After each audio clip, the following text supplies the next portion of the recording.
Top quality और consistent performance के लिए सिर्फ सिल्वर पंप्स एंड मोटर्स, नाम याद रखना।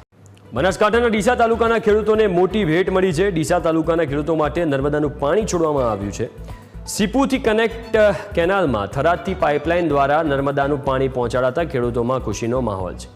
તો નર્મદાના નીરના જિલ્લા પ્રમુખ કીર્તિસિંહ વાઘેલા, ડીસાના ધારાસભ્ય પ્રવીણ માળી સહિત જિલ્લાના આગેવાનોએ વધામણા કર્યા। તો સિંચાઈ માટે પાણી છોડાતા ખેડૂતોએ પણ ખુશી વ્યક્ત કરી હતી। નર્મદા મૈયા આ વિસ્તારની અંદર આવે અને સિંચાઈ થાય એવા ઉમદા હેતુ સાથે જે યોજના મંજૂર કરી હતી એનું આજે લોકાર્પણ કર્યું છે।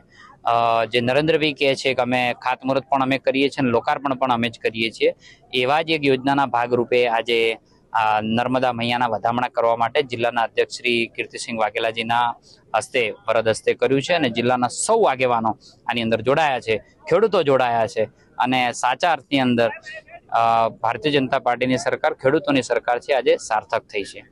અમારી જિલ્લા પંચાયત કુચાવાડા લાગે છે, જેની અંદર 22 ગામ છે એ બિલકુલ આકાશી ખેતી પર નિર્ભર છે।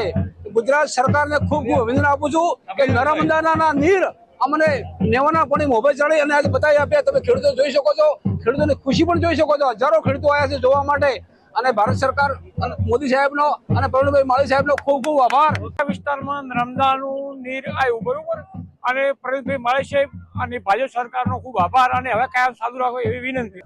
ખાસ કરીને ધાનેરા અને ડીસા તાલુકાના ગામડામાં ખૂબ પાણીની અછત છે।